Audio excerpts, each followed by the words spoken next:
Hey everyone, this is Geeky Vices with J-Belle, where I talk about bits of geekdom and pop culture that I've been into lately. I describe the show as being unrehearsed, unedited, and unhip. I don't care about what's the latest and greatest. I just kind of go wherever my interest takes me. So it's gonna be sometimes it's a little bit random. Sometimes it's something that just came out. Sometimes it's something that's years and years old. I do watch a lot of stuff from the '90s and 2000s. So yeah.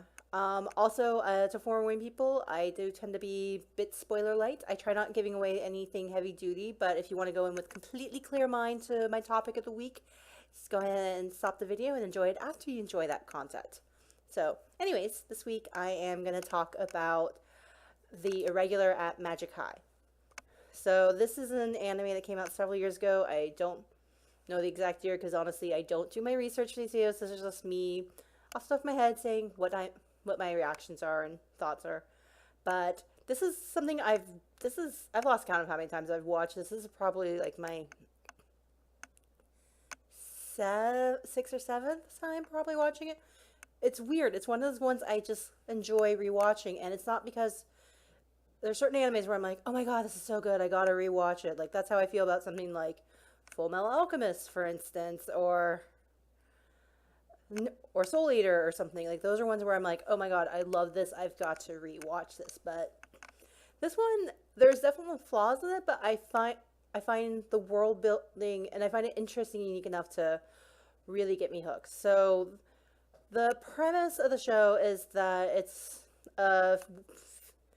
set in the not super near future, so like it's like only a few centuries away, but like so it's in the future, and basically magic is a legit technology, and it's actually slowly usurping other types of technology. So I'm always fascinated by, like, I love fantasy. Like I know there's that book club called Sword and Laser, which I've only watched one episode of, even though I love Veronica Belmont because she was one of the hosts of Vaginal Fantasy book club. But if we're describing geekdom as people being in sword or laser, I'm definitely on the sword end. I'm definitely more on the fantasy end of the spectrum. But I always find it interesting when it's fantasy done in a futuristic setting. So it's like where it's not that clear cut dichotomy where I'm hoping I'm using that word right, but where it's more intermixed, like where it's more intermingled and it's not the same old, same old. So I do find the magic system in this world interesting. It's very similar to seeing computer coding. Like you'll see like devices to help people do it, and like there's something called CADs or CADs. I'm not sure. Honestly, it's in Japanese only. There's no dub. So, but anyways, the CADs are like this device they use to help them cast spells, and the thing is that's very much like watching like binary being cast. So like as I said, like it's very crosses the line into like computers and tech, even though it is magic. Like it's people generating this. So that's just the world.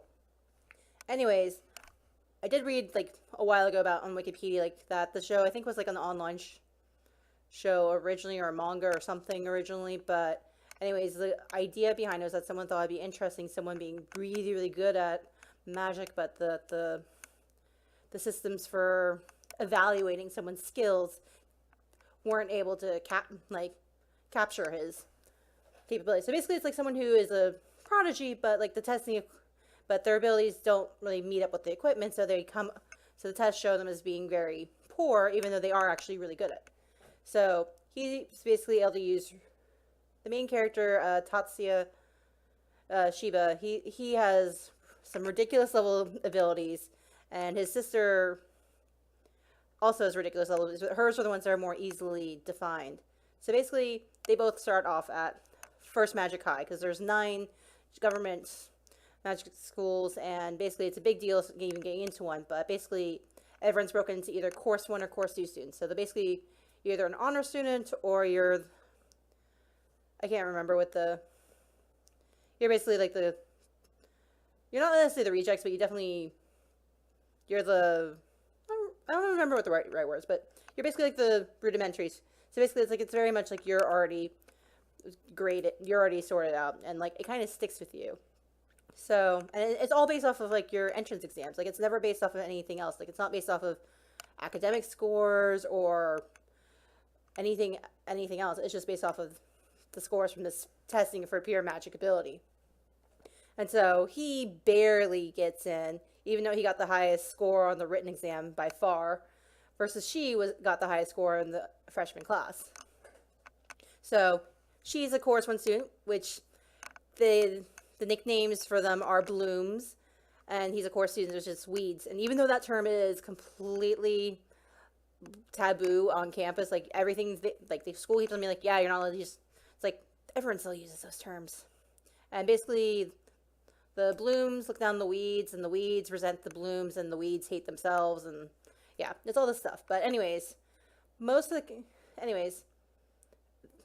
the two so yeah, he's talented, but it takes a while for people to understand, and people just treat him bad. A lot of people will just treat him badly just because he's been sorted into a weed. Versus she's the class representative and like gives the opening speech, and basically like people are already flocking to her because she's badass. Like people know that she's really good, and so it's just little things like on the first day, like she's asked to join the student council, and like and they want to walk home together, and like some of her classmates like, oh, you shouldn't be him. It's like everyone else is like their brother and sister. Why shouldn't they be walking? There's like she belongs with us blooms, and so like stupid little fights happen for that reason. And the thing is that Tatsuya can read what spells people are going to do. Like he can read like basically the coding that's coming out, and he knows how to negate people's skills. But the thing is that he's also, I feel like I'm totally butchering his abilities, displaying him, but he practices ninja. We find out later on that he is a crazy magical engineer who makes devices that have already changed the world. Throughout the series, we see him create new ones. Like he helps develop a device that allows for people to have sustained flight, because that's something that hasn't been able to happen so far, because it would just be too many layers of spells for someone to be able to manage on their own. But he figures out like, okay, if we do the device, do most of the programming work, and then we just have the mage basically be the power source, we can totally do this. So, and he also is like a big military secret. So like he's also like a special officer. So these are all things that people don't know about, but so most people just think he's just a regular guy, but like slowly he gets the attention of his classmates, some of the fellow freshman course 2 students. So like there's like a whole variety of them. Like there's one girl who always wear glasses, who is like really hypersensitive like to the magical particles. So like she's trying to understand her special sight better. And there's a guy who does ancient magic and basically uses spirits, and totally wants the girl who can see things for helping him. But also like there's clearly a romantic vibe between them. There's a girl who's just a good fighter. There's a guy who's who's just a badass. So those are just like some of the major people in their class. And then he also befriends several of the people in his sister's class, Miyuki's class.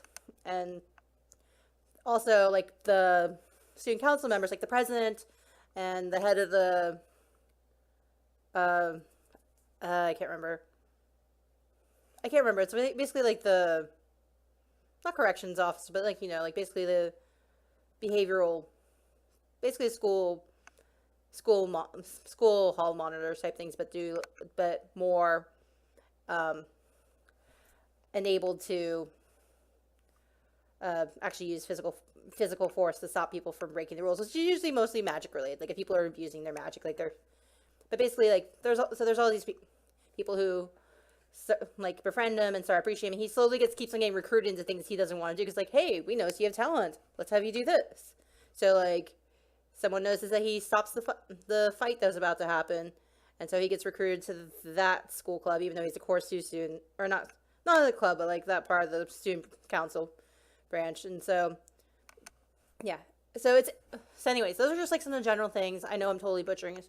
So some of the things I like about it is the world building. Like I said, the magic is very tech-like, and I like the visuals for it. I do also find it interesting how like they're high school students, but there's always like how like they should be in their safe little bubble, but like there's always like things from like outside organizations that's like very political that keep on impeding on their lives. So it's like they can't just be regular students, even that's what they think of themselves. Like because they are a future resource for their country. Like even though they don't think of themselves that way. And also the thing is that there's something called the 10 Master Clans, which I know the last names have to do with numbers, and I don't know the Japanese numbers at all, but like they're basically some of the most powerful mages in the world, and a lot of students that go to school are members of the Master Clans, including like the student council president and the activities council member and such. So yeah, there's definitely a lot of people who know more government secrets and such, or who feel more like it's their duty to do things. If like there's an incident, like basically like speak on behalf of their clan. So that's also interesting how like it's like they're high school students, but some of them also have major sway. And like there's an instance like pretty late on in the series where like there's an attack, and like there's at least two people who are able to call their fathers and be like, hey, we need some helicopters to help us evacuate. And like the fact that they can do that, they have those as resources. But yeah, as I said, like I find it interesting. I like several of the arcs.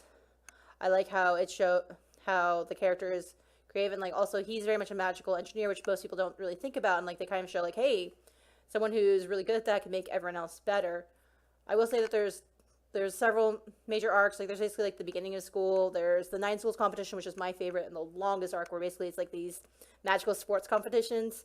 So like there's stuff like magical shooting range type of thing. There's ones where it's them trying to melt giant blocks of ice that are on each other's sides, and of course Miyuki wins because she can freeze. Her power is freezing based, so she can freeze her side to reinforce it, but she also can like then on the flip side like melt the other side really quickly. So, and then also there's one where like they're basically like jumping around trying to hit these little lights in the air. So then there's like my favorite one's like the one where like they're basically like surfing on a board around this track and they're using their spells, and that one's pretty cool. And then there's also one that's kind of like it's called Monolith Code, where it's kind of capture the flaggy, but basically like there's only 3 people, and basically you're trying to protect your own monolith, someone else is trying to get the other one. And the 2 ways to win is either to knock out the other team, or you get close enough to you get within range of the other person's monolith code and enter the code that comes out, and you have to stay within their range and not be attacked. So yeah, I know I'm not doing the series justice, but whatever. But so there's 2 things that I think would probably dissuade people from the show. So thing about Tatsuya and Miyuki is that they are both very perfect characters. Like Tatsuya, everyone slowly starts falling in love with him. Same with Miyuki. There's a scene where they're in the girls or the 9 schools competition. So it's basically all the girl athletes, and they're like in a steam room, and like the girls are admiring each other's bodies, and they're all like fawning over Miyuki when it's her turn to come in. It's like she's very much like overly perfect. She's overly like obedient to her brother and such she's also very jealous, which I'll go into in a second. The thing is that Tatsuya is, as I said, like he's very stoic, and he's also like really talented. Like he's athletic, he's smart, he's able to do all these magic things that people don't understand how he can do it. And he's honestly has to very carefully show which abilities he can do, so he's also kind of like restraining. But also, basically when he was born, his family was so scared of his powers that they basically altered him, so that way he did a couple things. Like they created his sister to who I guess isn't sharing genes with him, because apparently in the manga they get engaged, which is I'll go into. But anyways, so he was genetic. So they basically, one of the things they did is that the sister basically helped stifle his powers. So they basically placed restrictions on him. They also stripped away all of his emotions except for his feelings for his sister, and then he assigned him to be her bodyguard, because she's expected to be the next head of the family, and they're both very alienated from their family, which that's something you'll just have to go find out on your own. But anyways, so he has no feelings except for her, and like so he's very unflappable. He's never gonna fall for anyone. And she, on the other hand, clearly has feelings for him. like that's one of the things I think might be off-putting for people is like the fact that there is like they will keep on talking about how like there's definitely a brother complex and how like they talk like lovers rather than siblings, and she'll make comments about like, no, we are biological siblings, we aren't lovers, and it's like she'll be blushing and such, and it's like people are like, we didn't say, we weren't implying that. So it's like it's clear that she really really loves him, and there's a moment where like there's things where like she's jealous. First of all, like there's a time where she overdoes it with her magic because she's jealous of the attention that some of the other girls are giving, and he kept someone's phone number. But also she will do things like he's sleeping and she'll give him a kiss and then she'll run away and blush and like be freaking out that she did that. But she'll also like be like, oh, how do you want me to dress tonight? How do you want me to do this? Like she's just a little bit too subservient for my taste, and I guess that she's a little bit too perfect, Mary Sue, perfect girl. And I guess her main flaw is that she's in love with her brother. And then it kind of goes slightly harem-y because like most of the casts of the girls like either have crushes on him or they strongly admire him. Like there's several clear characters who do like him, and yeah. So as I said, it's definitely like that's one of the main flaws I can see with those are the main two flaws. Like I think some people will be creeped out by the brother-sister relationship, which it doesn't bother me, probably because it's something that is unrequited, so it's just seems like it's just emotional rather than actually being. And he also like he's not trying to encourage it. He's just very close to her, and like he only can feel emotions for her, so he's very protective of her. He'll get angry if someone threatens her. He's very protective of her. But yeah, versus her, if given the chance, she totally would want to be more than just brother sister. And as apparently in the manga, their family gets them engaged, and as apparently they don't share any actual genes, so it's somehow okay. But yeah, and then yeah, as I said, the fact that the characters are a little bit too perfect, like some of the characters are just a little flat. Basically, with stories, there's either plot-driven stories or there's character-driven stories. I usually prefer character-driven ones because I love things that are character-based, but this is a very interesting plot-driven story. So if you're willing to look past a lot of the flaws, this is a fun anime. Like I don't know, like I enjoy it even though I know there's all these flaws. Like it's just it's something different, but it's also something like I can kind of just relax or watch. Again, there's always little subtle details I noticed that I never noticed before that I appreciate. So there's definitely depth to it. So, and honestly, it's also satisfying like seeing some cool magic combat, which a lot of it is actually combat oriented. So, and I'm always a sucker for good choreographed fight scenes. So yeah, there's that. Yeah, I'm trying to think what else I can say about it. I mean, I think I talked about most of the things. Like I said, it took me a while to get around describing Tatsuya's abilities, and like I said, like they go even more later, and like he's definitely ridiculously overpowered and too perfect, and like I said, the whole reason he's treated as a weed is because especially his abilities are so skewed to like the high major level abilities that like he has a hard time with like some of the simpler stuff that everyone takes for granted. So it's an interesting premise, and I don't know. Also, I'm always a sucker for things set in high school, and I said it's slightly harem-y, but it's at least not so harem-y that like it gets in the way of things. Like I remember, I can't remember. It was like there was one where like all the character like there was a regular kid going to school where everyone's monsters, and I remember it was just a little bit too heavy-handed with everyone having a crush on him. That it's just like it felt like it was getting in the way of things. So it's like, in that regard, it's not everyone like admiring him and like eventually admiring him stuff doesn't get in the way of things. And like as there's some people who will never come around, like, or there's some people who only begrudgingly respect his abilities. But it's just one of those things where it's like the people who know him know he's badass, and like everyone else is kind of like taken by surprise by him. So yeah, hopefully you guys enjoy it. Hopefully you guys will consider watching it. As I said, like it's just one of my comfort ones. It's hard for me to explain, but yeah. Alright, anyways, continue enjoying your own Geeky Vices. Until next time, see you guys later. Bye. Where's the button? There it is. Bye.